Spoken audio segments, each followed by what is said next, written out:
اعوذ باللہ من الشیطان الرجیم، بسم اللہ الرحمن الرحیم۔ تمام صحافی دوستوں کی تشریف آوری کا بہت بہت شکریہ۔ کچھ اہم نکات پر آج گفتگو کرنی ہے۔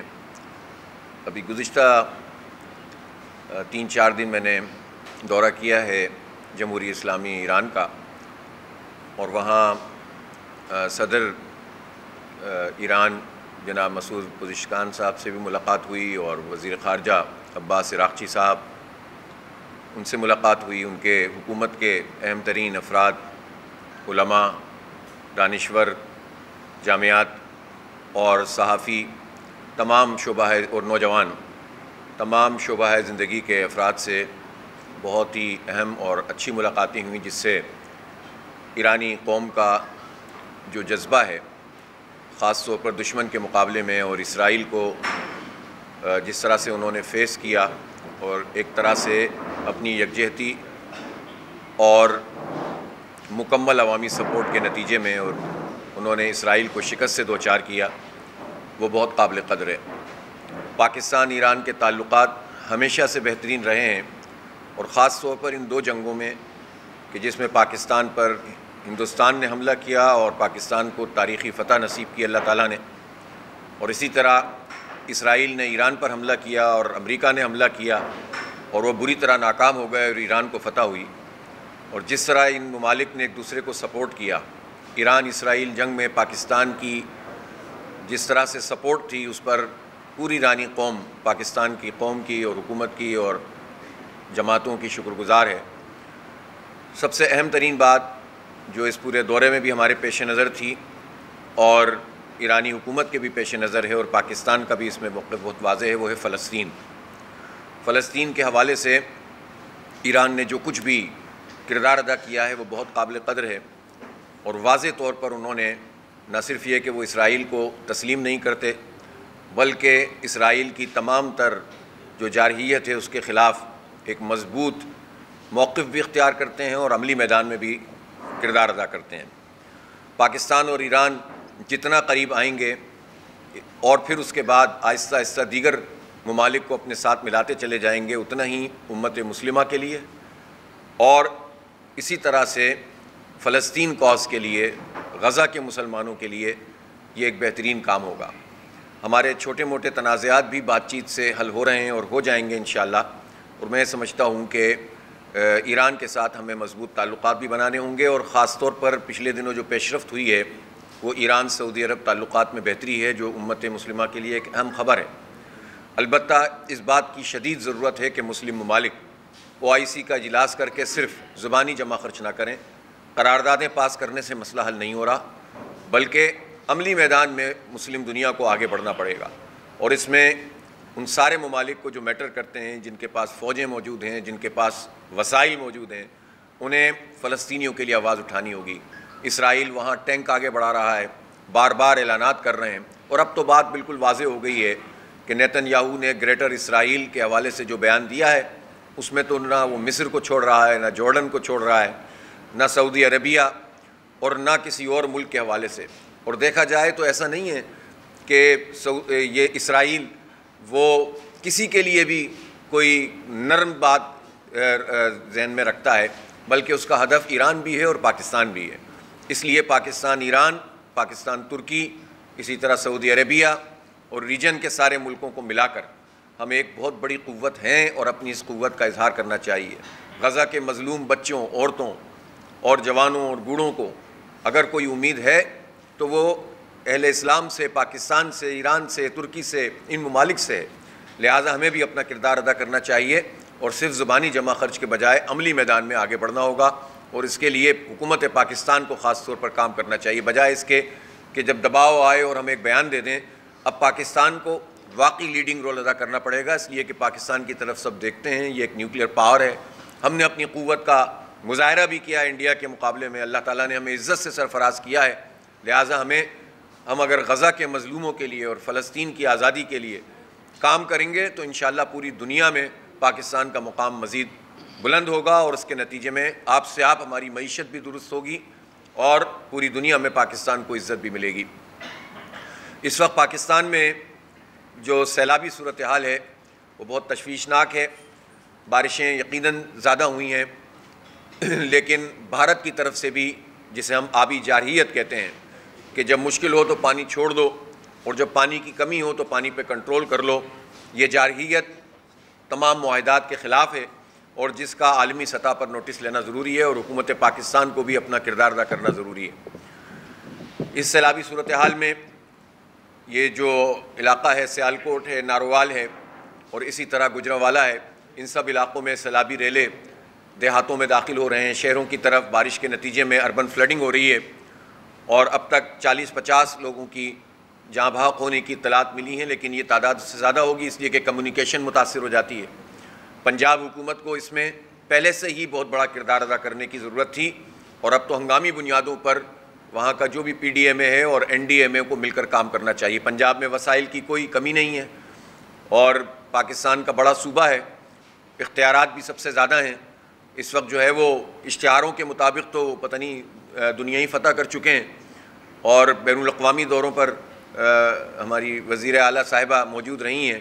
اب عملی میدان میں اس بات کی ضرورت ہے کہ پنجاب حکومت اپنا کردار ادا کرے، تمام ادارے اپنا کردار ادا کریں۔ الحمدللہ الخدمت فاؤنڈیشن پاکستان وہ اپنا بھرپور طریقے سے جو خدمت کا کام ہے وہ جاری رکھے ہوئے ہے۔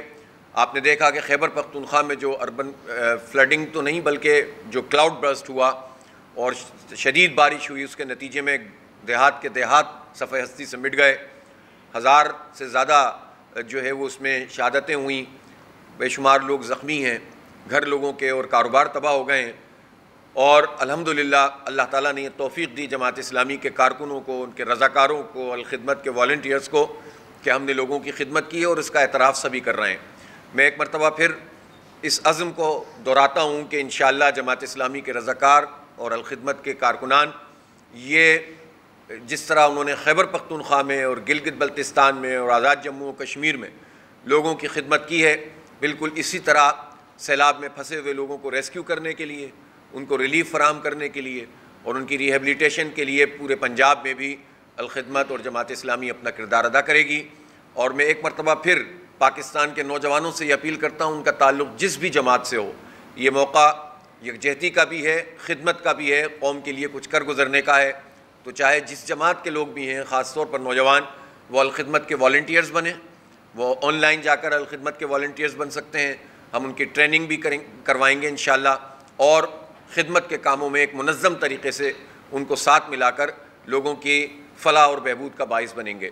تو انشاءاللہ الخدمت فاؤنڈیشن جس طرح پنجاب کے لوگوں کے لیے بھی اس نے اپنی آپریشنز شروع کر دیے ہیں، ان آپریشنز کو ہم بڑھائیں گے۔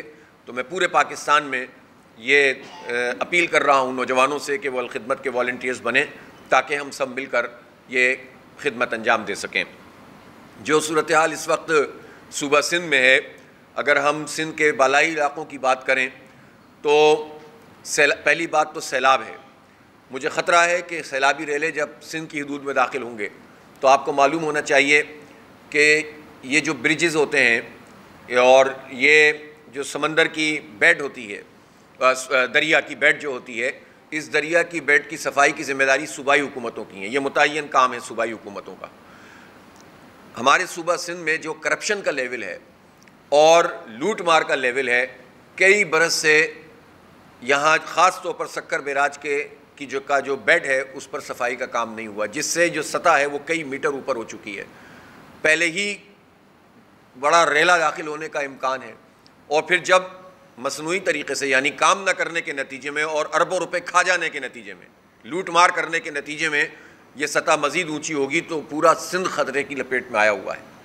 اور اس کی ایک بڑی وجہ سندھ حکومت کی کرپشن ہے، جو اپنے حصے کا کام نہیں کرتے اور لسانی سیاست میں اپنے آپ کو سب سے زیادہ پیش رکھتے ہیں، لوگوں کو تقسیم کرتے ہیں، لوگوں کو آپس میں لڑواتے ہیں۔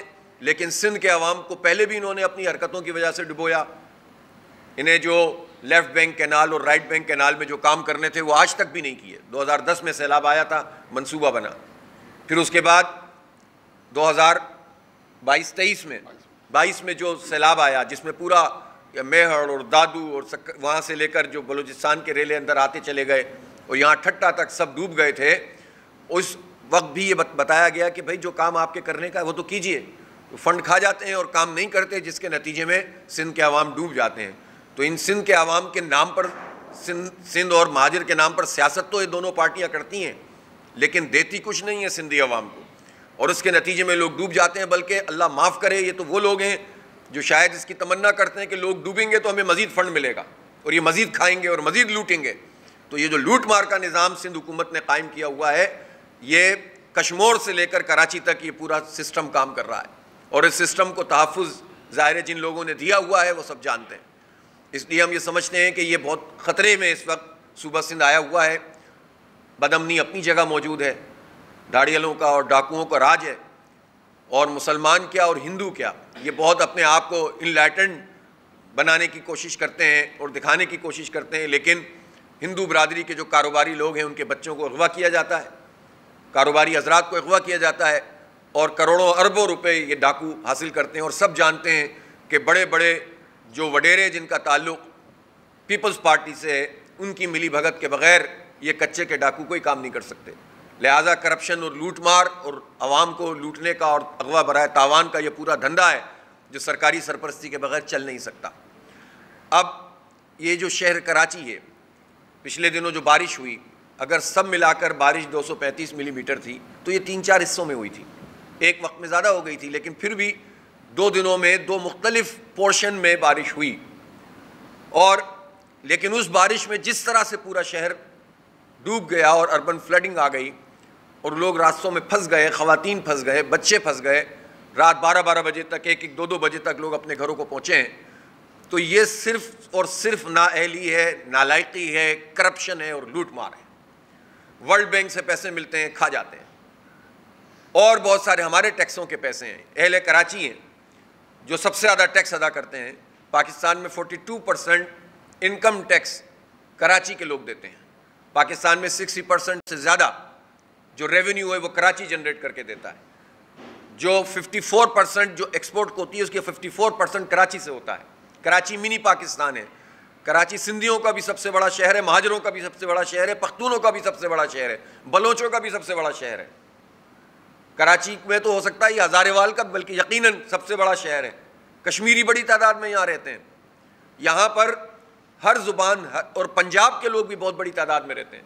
تو یہ تو منی پاکستان ہے، پورے پاکستان کو ریپرزینٹ کرتا ہے۔ اس کی معیشت پاکستان میں ان حالات میں بھی پاکستان کی معیشت یہی شہر چلاتا ہے، اور پیپلز پارٹی کراچی دشمن پارٹی کے طور پر کام کرتی ہے، وہ سندھ دشمن بھی ہے اور کراچی دشمن بھی ہے، اور خاص طور پر یہاں پر یہ لوٹ مار کرتے ہیں۔ انہیں کراچی سے صرف لینا ہے، اس کو دینا کچھ نہیں ہے، یہاں ملازمتوں میں بھرتی کروانے ہیں، پیسے پکڑ پکڑ کے لوگوں کو میرٹ کا قتل عام کر کے لوگوں کو بھرتی کرانا ہے اور کچھ نہیں کرنا۔ آپ دیکھ لیں کہ ان کی پرفارمنس کیا ہے، قبضہ کر کے یہاں پر میئرشپ پیپلز پارٹی کو دی گئی اور اسٹیبلشمنٹ نے دی، اور اس کے بعد سے لے کر آپ دیکھیں انہوں نے کیا کام کیا ہے، کون سی پرفارمنس ہے ان کی، اور جگہ جگہ تھو تھو ہو رہی ہے، لوگ پوچھ رہے ہیں، سوال کرتے ہیں، ان کے پاس جواب نہیں ہوتا۔ 17 سال سے جس کی حکومت ہو، NFC ایوارڈ میں جس کو پورا حصہ مل رہا ہو، وہ PFC ایوارڈ کرتے ہی نہیں ہیں، وہ بنایا ہی نہیں انہوں نے، پروونشل فائنینس کمیشن نہیں بنایا نا سیف بھائی، نہ اس کی نومینیشن کی ہے اب تک۔ تو یہ ان کا حال ہے، بلدیات کو کوئی اختیارات نہیں دیے ہیں، ان سے بات کرو تو یہ لسانی رنگ دینا شروع کر دیتے ہیں۔ مجھے بتائیں، ہم تو کہتے ہیں کشمور سے لے کر آ جائیے شکارپور، آ جائیے جیکب آباد، لاڑکانہ، حیدرآباد، سکھر، جتنے شہر ہیں، جتنے بلدیات ہیں، کراچی، ان سب جگہوں کو آپ اختیار کیوں نہیں دیتے؟ آپ اختیار نہیں دیتے، جس کے نتیجے میں آپ قبضہ کر کے بیٹھ جاتے ہیں اور لوٹ مار کا یہ نظام قائم کیا ہوا ہے۔ جو پروٹیکشن آئین میں اختیارات کے حوالے سے کہ سیاسی، انتظامی اور مالیاتی اختیارات بلدیاتی حکومتوں کو منتقل کیے جائیں، حکومت کا تو سوال ہی پیدا نہیں ہوتا۔ بلدیاتی حکومت تو نام کی کوئی چیز نہیں ہے، بلدیاتی ادارے ہیں جس میں سے جتنے اختیارات ہیں، پانی، سیوریج، کچرا، ہر چیز صوبائی حکومت نے قبضے میں کی ہوئی ہے۔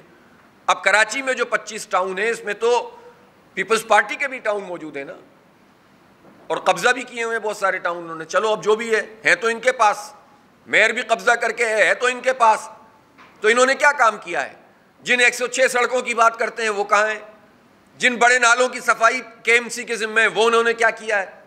یہ بتائیں نا کہ انہوں نے اربن فلڈنگ کا ذمہ دار کون ہے؟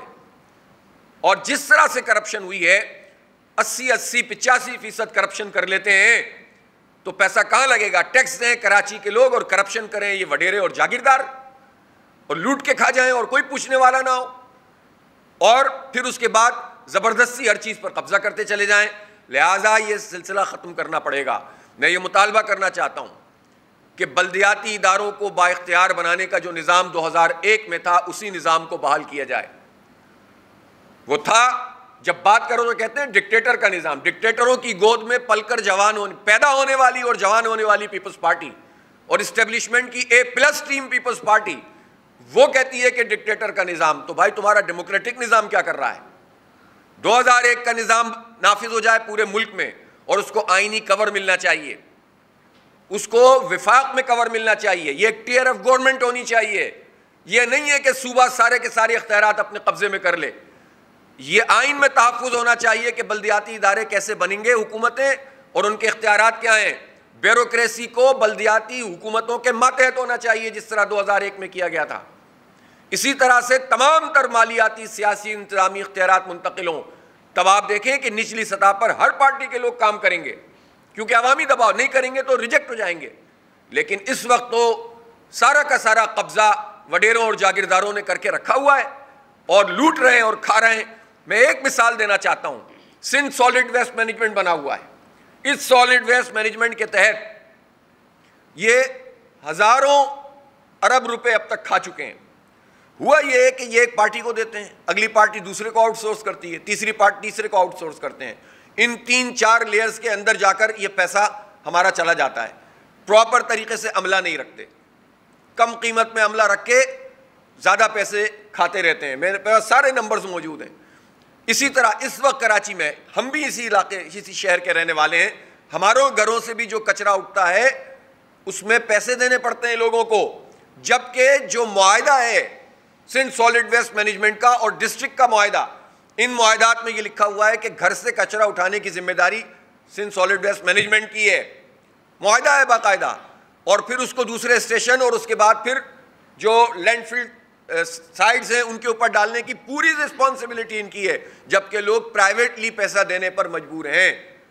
تو یہ دو نظام جو چل رہے ہیں اور اس میں جو لوٹ مار ہو رہی ہے تو اس کو مرتضیٰ وہاب جواب دیں گے یا مراد علی شاہ جواب دیں گے یا آصف علی زرداری جواب دیں گے. یہ کراچی کے لوگوں کو لوٹنے کا جو سلسلہ ہے کب بند ہوگا؟ اور جو لوگ مختلف لوگوں کے ذریعے سے آئیڈیاز فلوٹ کروا رہے ہیں وہ زرداری صاحب کو کیوں نہیں کہتے کہ مسئلہ حل کر دو؟ جنہوں نے زرداری صاحب کو ان کے سسٹم کے کامیابی کے نتیجے میں, شاندار کامیابی کے نتیجے میں صدارت کے منصب پر فائز کر دیا ہے, ان لوگوں نے جنہوں نے فارم 47 کے نتیجے میں اس پورے کے پورے قبضہ گروپ کو MQM اور پیپلز پارٹی کے شہر پر اور صوبے پر اور مرکز میں مسلط کر دیا ہے, وہ لوگ ان کو فون کر کے کیوں نہیں کہتے کہ مجھے یہ آئینی ترمیم چاہیے؟ ہمیں کیوں لڑواتے ہیں؟ سندھی اور مہاجر عوام کو کیوں لڑواتے ہیں؟ اس لیے ہم یہ سمجھتے ہیں کہ رسپانسبلٹی جب سندھ حکومت کی ہے اور وفاقی حکومت کی ہے تو رسپانسبلٹی ان لوگوں کی بھی ہے جنہوں نے فارم 47 کی بنیاد پر ان لوگوں کو مسلط کیا ہے. لہذا با اختیار بلدیاتی نظام سب جگہ ہونا چاہیے. پنجاب میں بھی بلدیاتی انتخاب نہیں کروایا جا رہا, ایون اسلام آباد میں نہیں کروایا جا رہا. خیبر پختونخوا میں بھی جو نظام موجود ہے اس میں سارے اختیارات بیوروکریسی کے پاس ہیں, DCs ایسیز کے پاس ہیں, عوام کے پاس اور عوامی نمائندوں کے پاس تو کوئی اختیار ہی نہیں ہے. تو اس سارے معاملے میں یہ سب ایک ہو جاتے ہیں. اور عجیب بات ہے, ابھی کل سندھ اسمبلی میں کل ہی فرحان بھائی پاس ہوا ہے نا, صرف یہ فرحان صاحب بیٹھے ہوئے ہیں جماعت اسلامی کے, فاروق فرحان صاحب, صرف انہوں نے مخالفت کی ہے 200%, یعنی 2 گنا زیادہ اپنی تنخواہوں میں اضافہ کر لیا ہے سندھ اسمبلی کے ممبران نے. اور اس میں کون کون لوگ شامل ہیں؟ اس میں پیپلز پارٹی, MQM, PTI اور بھی کوئی ہے سوائے جماعت اسلامی کے, یہ لوگ شامل ہیں. وہ سب نے مل کر اتفاق کیا کہ ہماری تنخواہوں میں اضافہ ہونا چاہیے. اور 3 گنا ہو گیا نا اب دیکھیے, یعنی 1,55,000 سے 4.5 لاکھ ایسی چھلانگ ماری ہے. اور ماشاءاللہ اس میں سب اتفاق رائے موجود ہوتا ہے. یہی سینٹ میں کیا, یہی قومی اسمبلی میں کیا, یہی پنجاب اسمبلی میں کیا. اس معاملے میں سب ایک ہو جاتے ہیں, ویسے قوم کو لڑاتے رہو. تو یہ کوئی طریقہ نہیں ہے. عوام کے حالات دیکھو اور اپنے حالات کو بہتر بنانے کی ان کا اتحاد ہے اس کو دیکھو. لہٰذا ہم اس اضافے کو مسترد کرتے ہیں اور میں خراج تحسین پیش کرتا ہوں جماعت اسلامی کے ممبر صوبائی اسمبلی فاروق فرحان صاحب کو کہ جنہوں نے پاکستان کے عوام کا, سندھ کے عوام کا مقدمہ لڑا اور اس کی نشاندہی کی کہ یہ پیسے ہمیں نہیں بڑھنے چاہیے. یہ جرت سب لوگ پیدا کریں تو شاید کوئی بات آگے بڑھ سکتی ہو. لہٰذا میں ایک مرتبہ پھر یہ کہنا چاہتا ہوں کہ جو سیلابی صورتحال موجود ہے اس میں این ڈی اے میں پی ڈی اے میں اس کو بھی اپنا کردار ادا کرنا چاہیے. اربوں روپے قوم کے ٹیکسوں کے ان اداروں کو ملتے ہیں, ان اداروں کی پرفارمنس اتنی نہیں ہے جتنی ہونی چاہیے, صاف بات ہے. اور چونکہ خود براہ راست جو حاضر سروس اور ریٹائرڈ افواج کی بہت بڑی تعداد اور افسران کی موجود ہے, تو یہ سوال پھر اداروں کی طرف بھی جاتا ہے کہ پھر یہ پرفارمنس اس طرح سے کیوں نہیں ہے, پہلے سے چیزوں کو بہتر کیوں نہیں بنایا جاتا. کیا سسٹم ہے کہ جس میں آپ والنٹیئرز کو جو ہے وہ ٹرین کریں, کیا نظام ہے کہ جس میں اگر کوئی مسئلہ آتا ہے تو آپ پہلے سے تیاری کریں بجائے اس کے کہ واقعہ ہو جانے کے بعد آپ میدان میں آئیں. تو لہٰذا ان اداروں کی بھی اور وفاقی اور صوبائی حکومتوں کی براہ راست ذمہ داری ہے. ایک مرتبہ پھر اس عزم کا ہم اظہار کرتے ہیں کہ جماعت اسلامی کے تمام رضاکار ہنگامی حالات میں انشاءاللہ عوام کے ساتھ ہوں گے, اور پنجاب میں بھی اس وقت جو ریلا آیا ہے اس میں جماعت اسلامی کے تمام ہم نے اضلاع کو ہدایت کر دی ہے, تمام اپنے نچلی سطح تک کے یونٹس کو جو بھی ہمارے حلقے ہیں ان کو ہم نے ہدایت کر دی ہے کہ سب میدان میں موجود, اور اللہ کا شکر ہے اس معاملے میں پہلے سے ہی ہمارے رضاکار میدان میں آ جاتے ہیں. اور میں ایک مرتبہ پھر اپیل کرتا ہوں کہ پاکستان کے نوجوان الخدمت کے والنٹیئر بن جائیں اور اس قومی پریشانی میں ہم سب مل کر لوگوں کے ریسکیو, ریلیف اور ریہیبلیٹیشن کے لیے کردار ادا کریں. بہت شکریہ. حافظ صاحب, جو اب نیا فارمولہ آ رہا ہے کہ انتظامی لحاظ سے صوبے جو ہے وہ بنائے جائیں, اگر ہم بقول آپ کے اور بلدیاتی نظام کو بہتر کر لیتے ہیں تو شاید اس کی ضرورت نہیں پڑتی. اور دوسرا, کراچی کا میئر کا مطالبہ ہے کہ حافظ صاحب جو ہے وہ اپنی نشست نہیں چھوڑ رہے ہیں, تو کیا آپ امید رکھتے ہیں کہ ابھی آپ میئر منتخب ہو سکتے ہیں؟ اصل میں دیکھیں ہمارے مرتضیٰ بھائی تو کچھ بھی کہہ دیتے ہیں, تو میں ان کی باتوں کا برا نہیں مناتا. پہلی بات تو یہ, میں تو اصولی بات کرتا ہوں. نہ ہمارا مرتضیٰ وہاب سے کوئی جھگڑا ہے, نہ مراد علی شاہ سے ذاتی لڑائی ہے, نہ بلاول صاحب سے, نہ زرداری صاحب سے. بات اصول کی ہے کہ ایک قبضہ کر کے پورا نظام ان کے حوالے کیا گیا نا. پہلے حلقہ بندیاں خراب کیں, پھر اس کے بعد الیکشن میں ہار گئے, ووٹوں سے ہار گئے, سیٹوں سے ہار گئے, سیٹیں چھیننا شروع کیں, عدلیہ ساتھ ملی ہوئی ہے, الیکشن کمیشن ساتھ ملا ہوا ہے, ٹریبونل فیصلے نہیں کر رہے, اور 193 ہار گئے, 173 جیت گئے, 32 بندے غائب ہو گئے, کر دیے یا ہو گئے, اور اس کے بعد ایک سسٹم بنا دیا گیا. کم از کم ہماری ان حالات میں بھی 13 ٹاؤن بنتے تھے جماعت اسلامی کے, 4 مزید قبضہ کر لیے. سب کچھ کرنے کے بعد بھی اب فنڈز نہیں دیتے. اب یو سیز کو جماعت اسلامی کے تحت جو یو سیاں فنڈ نہیں دیتے, اور میں حیران ہوں کہ یہ کہتے ہیں کہ جماعت اسلامی کو کتنے 1 ارب روپے سالانہ یہ جو ہے وہ ٹاؤن میں دیتے ہیں. او بھائی, وہ اوزیٹی کے پیسے جو تنخواہوں میں جاتے ہیں, جو 80-90% تنخواہوں میں اور باقی پھر انتظامی اخراجات میں چلے جاتے ہیں, اس کو آپ کہہ رہے ہیں آپ بہت بڑے ہیں جو آپ پیسے عطا کرتے ہیں, آپ ماشاءاللہ آپ کو یہ منصب مل گیا ہے کہ آپ عطا کرتے ہیں 1 ارب روپے. بھائی یہ تو بتائیں کہ آپ جو ڈیولپمنٹ کے تقریباً 20,000 ارب روپے کھا چکے ہیں 17 سال میں, اس کا حساب دیں. 15-20 ہزار ارب روپے آپ اس کا حساب دیں نا, کہ جو آپ نے کے الیکٹرک کے ساتھ مل کر جو ٹیکس لگایا ہے بجلی کے بلوں میں کراچی کے عوام پر لگ کر آتا ہے, وہ کہاں جاتا ہے.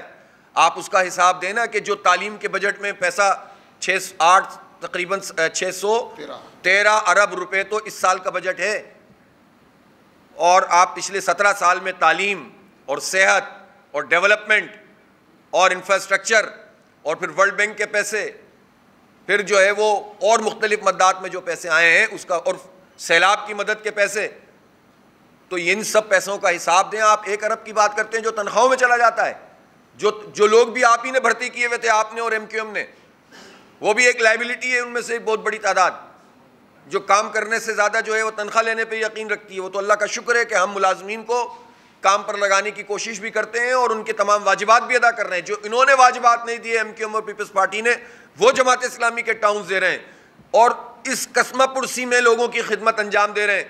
تو بجائے اس کے کہ آپ امپاورمنٹ کریں, آپ اس شہر کو اون کریں, آپ اس طرح کی باتیں کرتے ہیں, تو یہ کسی صورت میں بھی قابل قبول باتیں نہیں ہیں.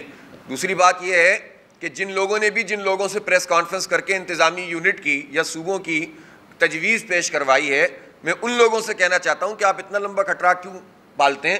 سیدھا زرداری صاحب کو فون کریں, جتنی آئینی ترمیمیں آپ کو کروانی ہوتی ہیں, زرداری صاحب, مولانا فضل الرحمان صاحب مدظ اللہ العالی, اور اسی طرح سے ہمارے شہباز شریف صاحب اور ہمارے ایم کیو ایم کے تمام صاحبان جو پورے کراچی سے 20,000 پولنگ بوتھ میں سے ایک بوتھ بھی نہیں جیت سکے, اور ان کو آپ نے مسلط کیا ہوا ہے. تو جو لوگ میاں عامر صاحب سے پریس کانفرنس کروا رہے ہیں وہ زرداری صاحب کو فون کریں, جتنی ترمیمیں چاہیے ان کو مل جائیں گی. یہ سندھی اور مہاجر عوام کو کیوں لڑواتے ہیں؟ یہ اس طرح کے موضوعات کیوں چھیڑتے ہیں؟ جہاں تک اصولی بات ہے ایڈمنسٹریٹولی جو ہے وہ تقسیم کار ایک ہوتی ہے اور وہ ہونی چاہیے. ہم اس پر پوری مشاورت بھی کریں گے, کرتے بھی ہیں. ہمارا ایک مسلسل موقف بھی ہے کہ انتظامی یونٹ چھوٹے ہونے چاہیے, لیکن اس موقع پر اس طرح کی بحث کو چھیڑنا یہ عوام کو تقسیم کرنا ہے اور کام نہیں کرنا ہے. جو کام کرنا ہوتا ہے وہ زرداری صاحب کو ٹاسک مل جاتا ہے. پیپلز پارٹی تو خدمتگار پارٹی ہے اسٹیبلشمنٹ کی, خدمت میں پیش ہوتی ہے اور اس کی پوری مراحت لیتی ہے. A+ ٹیم ہے, MQM اس کے ساتھ ہے, نورا کشتی لڑتے رہیں گے چھوٹی موٹی. نون لیگ تو اس وقت خدمت میں مزید زیادہ پیش ہے. تو پھر یہ آپ لوگوں کو کیوں لڑوا رہے ہیں؟ جو کام کرنا ہے ان 3 ٹیلی فونوں کی ماریں, یہ ساری ترمیمیں ہو جائیں گی اور جو آپ کو نظام چاہیے وہ مل جائے گا. بہت شکریہ.